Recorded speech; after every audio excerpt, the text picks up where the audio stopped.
نحمده ونصلي على رسوله الكريم أما بعد فأعوذ بالله من الشيطان الرجيم بسم الله الرحمن الرحيم قال الله تعالى في كلامه المجيد وفرقانه الحميد بعد أعوذ بالله من الشيطان الرجيم بسم الله الرحمن الرحيم وإذ قال ربك للملائكة إني جاعل في الأرض خليفة وقال أيضا ومن لم يحكم بما أنزل الله فأولئك هم الكافرون وقال أيضا ومن لم يحكم بما أنزل الله فأولئك هم الظالمون وقال أيضا ومن لم يحكم بما أنزل الله فأولئك هم الفاسقون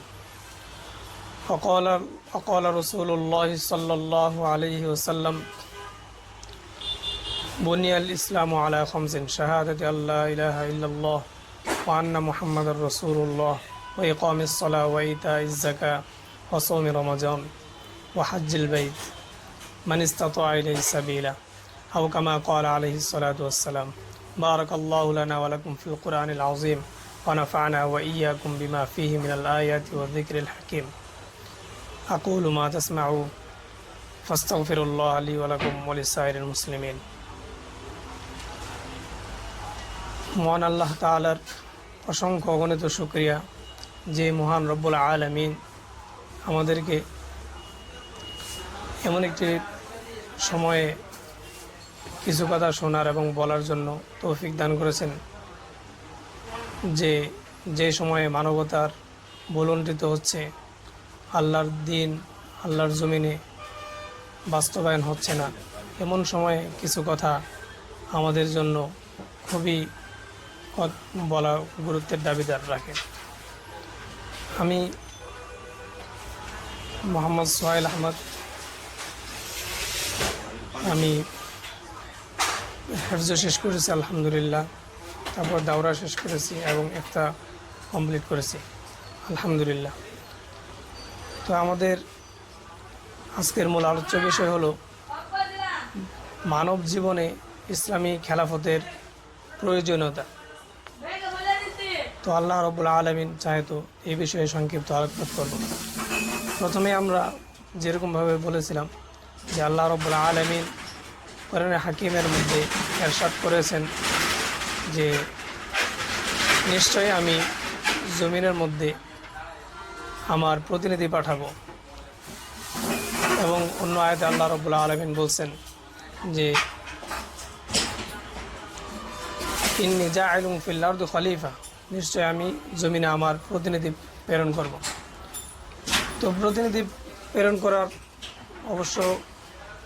কারণ অবশ্যই আছে, কারণ যিনি মালিক তিনি তার প্রজাদেরকে কিভাবে চলতে হবে, কিভাবে গাইডলাইন করতে হবে, সেই ব্যাপারে তিনি যেরকমভাবে ফয়সালা করেন, যে বিধান দিবেন, যে তিনি নীতিমালা দিবেন, সেটাই তার প্রজাদের জন্য মানতে হবে।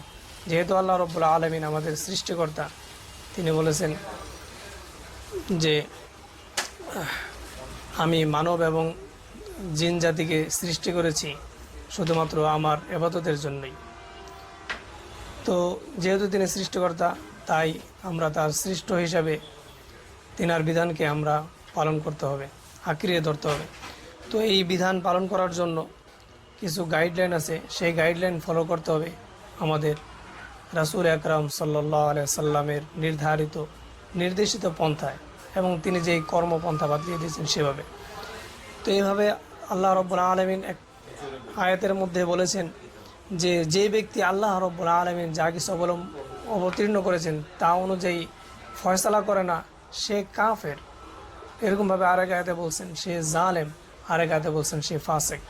তো ভাইয়ের দোস্ত বুজুর্গ, আমরা যেই পরিস্থিতি আছি, আমাদের জন্য আবশ্যক হলো যে আল্লাহ রাব্বুল আলামিনের বিধানকে আল্লাহর জমিনে বাস্তবায়ন করা, যার জন্যই রাসূল সাল্লাল্লাহু আলাইহি সাল্লাম এসেছেন।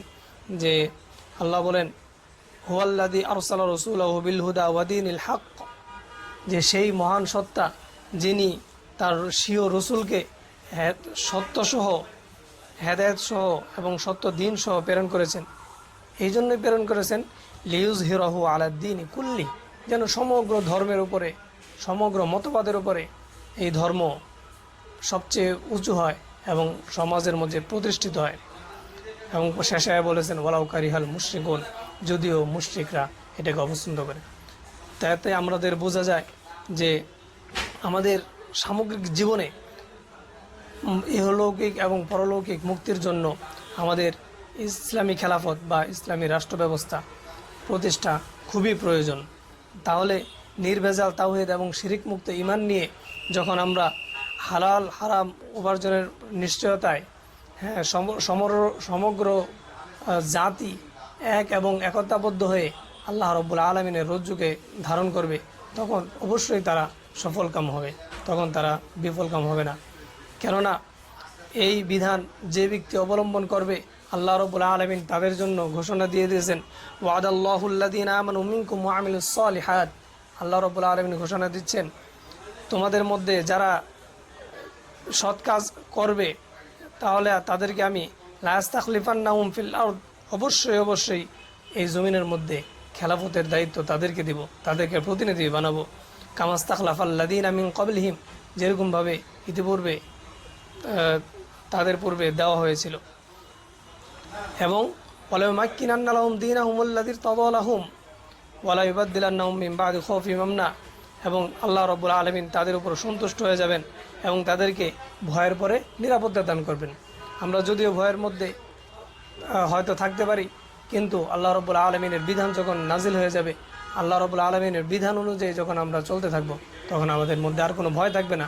যেরকমভাবে ইসলামী খেলাফত যখন প্রতিষ্ঠা হয়েছিল উমর রাদিয়াল্লাহু আনহুর জামানায়, একজন ব্যক্তি সেই কুফা থেকে মক্কা মদিনা পর্যন্ত হেঁটে হেঁটে চলে আসতো, তার কোনো ভয় থাকতো না।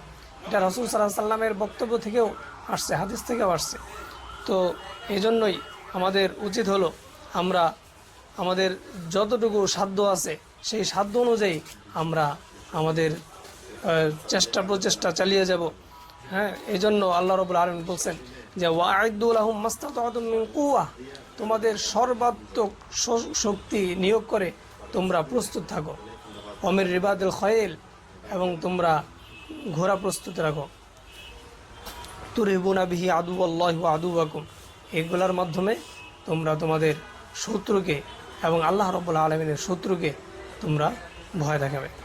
তো আল্লাহ রাব্বুল আলামিন আমাদেরকে আরও অনেক আয়াতে হাকিম আছে এবং অনেক হাদিসে এরকমভাবে বর্ণিত আছে যে আমরা যেন আবার আগের ধারায় ফিরে আসি, ইসলামী খেলাফতের যেই মূল ব্যবস্থা সেটাতে ফিরে আসি।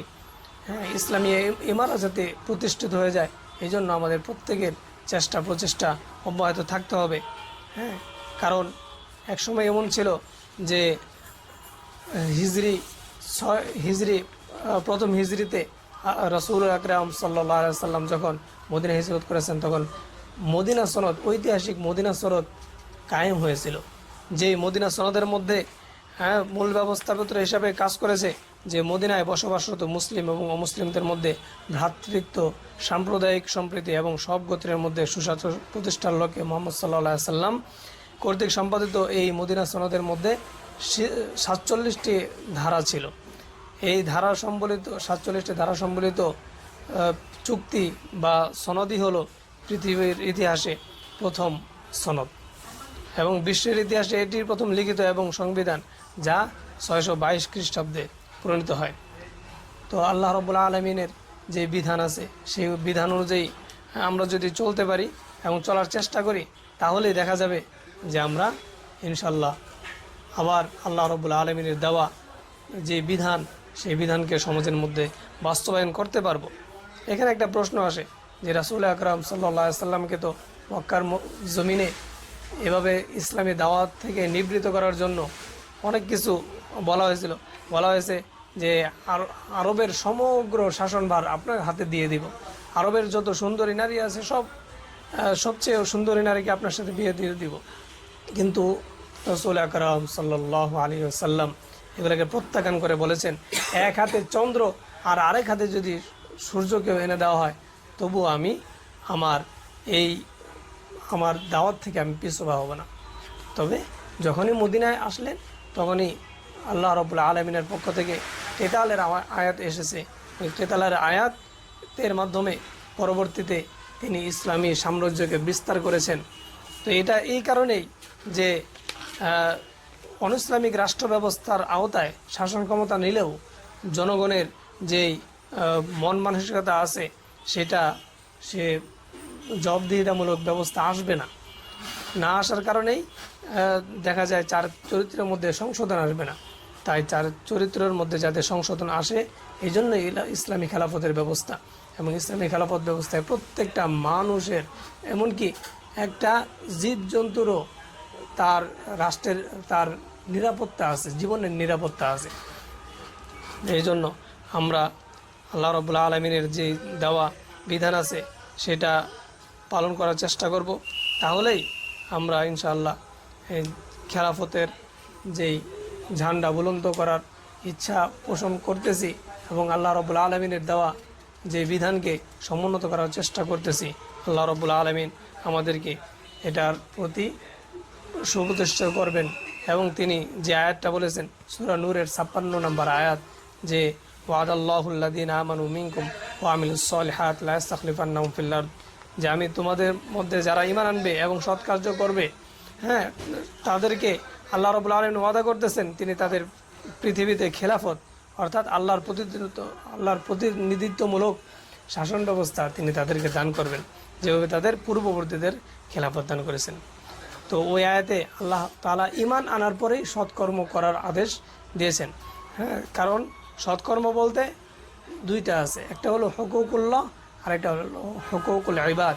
হুকুকুল্লাহ অর্থ আল্লাহ তাআলার যে হক সমূহ আছে, আর যেমন নামাজ, রোজা, হজ, যাকাত ইত্যাদি যা আছে। আর হুকুকুল ইবাদ এটা হলো যে বান্দার হক এবং আল্লাহর হক ওই সময় প্রতিষ্ঠিত হবে যখন আল্লাহ রাব্বুল আলামিনের বিধান অনুযায়ী সব কিছু সম্পাদন করা হবে, যা রাসূল আকরাম সাল্লাল্লাহু আলাইহি সাল্লাম নিজের মাক্কি এবং মদিনী জীবনে দেখায় দিয়ে গেছেন।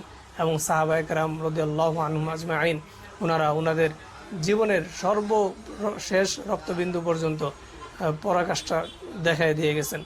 এই জন্য খলিফা উসমান রাদিয়াল্লাহু আনহুর সময় মুসলমানদের মধ্যে সামান্য একটু বিভক্তি এবং আলী রাদিয়াল্লাহু আনহুর শেষ পর্যায়ে রাসূল আকরাম সাল্লাল্লাহু আলাইহি সাল্লাম যে বলেছেন যে খেলাফত অবশ্যই প্রতিষ্ঠিত থাকবে, তো এটা 32 বছর পর্যন্ত ছিল। এরপরে তখনও খেলাফত ছিল, কিন্তু খেলাফতটা ওইরকমভাবে ছিল না, খেলাফতের রাশেদার মতো ছিল না।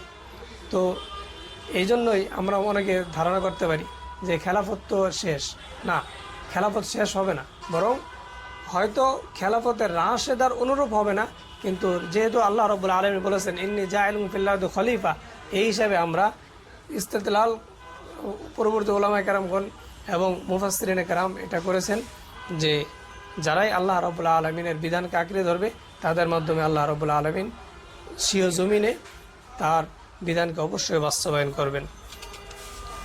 তো এই জন্য আল্লাহ রাব্বুল আলামিন যাতে আমাদেরকে সর্বাত্মকভাবে এই কাজে শরীক হওয়ার জন্য তৌফিক দান করে, এই জন্য আমরা সবাই সোচ্চার থাকব এবং আমরা এই দাওয়াত সবার কাছে পৌঁছে দিব যে আল্লাহর জমিনে আল্লাহর বিধান যাতে কায়েম হয়ে যায়।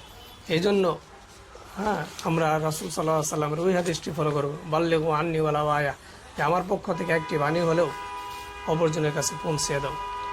ওমা আলাইনা ইল্লাল বালাগ ওয়া আখিরু দাওয়ানা আলহামদুলিল্লাহি রাব্বিল আলামিন।